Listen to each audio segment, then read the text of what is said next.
Mighty Bomb Jack, the story so far.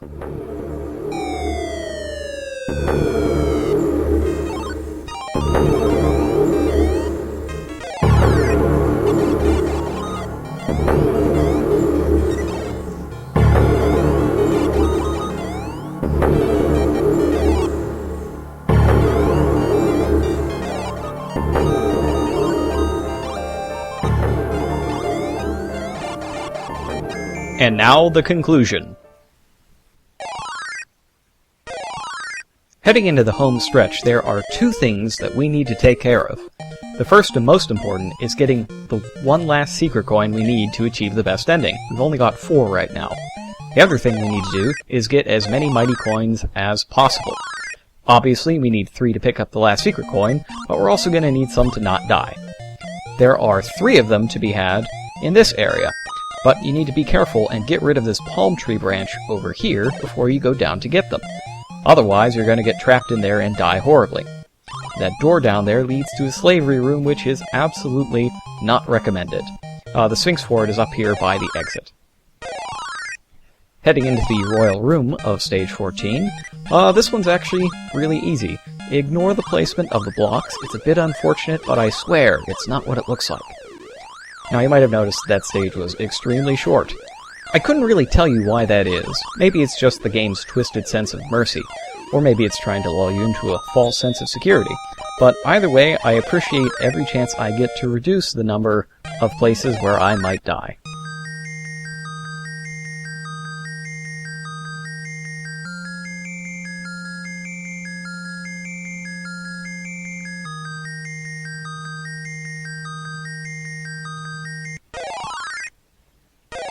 Stage 15 is, again, particularly uneventful. I spend a mighty coin there at the start, because you get a rather large amount of time in the blue state, and the mighty coins in this level are primarily inside the orange chests. So I take advantage of the fact that I could spend 1 coin to get 3 more. Being up to 8, I feel like I'm in a pretty good position. The secret coin, however, is not in this stage. And just like that, the stage is over, and there's another really easy royal room behind it. I said last time that 13 was the hardest one, and I stick by that. These are really simple royal rooms. And I also kind of lucked out a bit with the spawns, as these things aren't as good at tracking as the scarabs are. The trick I've been using in order to get the best possible spawns is when the mummies line up and they fall down one by one, the first one will appear slightly before the first transformed enemy will appear before the rest of the mummies hit the ground. So you can see the first thing that you're getting, and if it's not something that you want to see, then you just start jamming on A. And if it is something you want to see, you let all the mummies hit the ground first. Entering Stage 16, the alleged final stage. This is where the secret coin we're going to pick up is. It's in this little alcove, which is basically a death trap. But for once in the game, the fact that you have to be in the green state of power in order to pick up the secret coin works in our favor. Because that's the only way we're getting out of there. Alright, on to the final stretch of Stage 16. I've got more mighty coins. I don't really feel like going back to get that one, because there's another thing that I'm going to spend my time in this level trying to get. It is an item that is located in Stage 5, if you're playing the Japanese version of the game, and it's the other part of the famous Infinite Lives trick as seen on Game Center CX. It's the Tecmo Plate. It gives you 100,000 points and an extra life, which is nice if you lost an extra life right there trying to pick it up. For all the secret shenanigans getting to the thing, the Tecmo Plate is really easy to get once you get into this room. I don't need the extra lives, but I should note that if you accidentally stumble upon this invisible chest and open it before you open up the door, there's no way to get up into that room. And with that, we're done with Stage 16. Or rather, we will be after we finish this.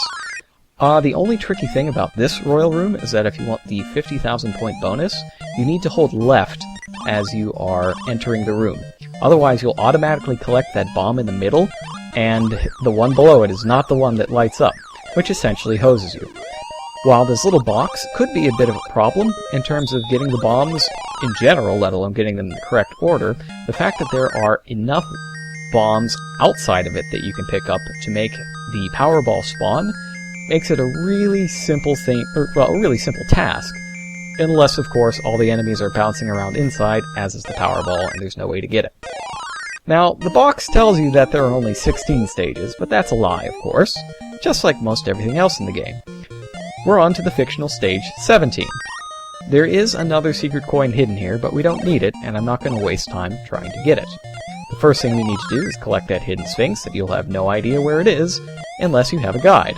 What that does is open up the treasure room on the right-hand side. This treasure room is important because at the bottom of this giant stack of treasure boxes is yet another Sphinx, and that Sphinx is going to be what carries us to the final stretch of the game. Of course, you can easily get chased out, and since I don't want to use any mighty coins here, I just simply back out and re-enter. You actually can't do this in any of the other treasure rooms in the game, as far as I can tell. So again, it's like the game suddenly decided to become easy and a lot less bullshit right at the end, despite the fact that it's still hiding everything like a bit of a bastard. Picking up that last Sphinx opens up the final slavery rooms, where we will rescue the royal family. Oh, did I mention there's a royal family? I can't remember if I did or not, but the game certainly doesn't. First you pick up the king. Then, if you've collected at least one crystal ball, going through this door takes you to rescue the queen. Rescuing the queen is a bit more difficult. You have to remove 2 blocks instead of 1. So first I'm going to let the birds spawn, since they're slow and kind of crappy. Doing so allows me to easily escape and move on to the next room. If you have 2 crystal balls, you get this room in which you rescue the princess. By the way, if you didn't, you'd be taken straight to the ending afterwards. This is why I wanted as many mighty coins as possible, because the enemies can and will trap you down there. Fortunately, I easily dispatch them and pick up the princess. And now, if you have collected all of the secret coins, well, at least 5 of the secret coins, and both crystal balls, you get this room where you rescue something. I have no idea what that is. There are conflicting opinions. Some people think it's Jack's dad. I think it's some kind of pharaoh's headdress. I read another guide that says it's Beelzebub himself. But once you collect it and make it out that door, you win!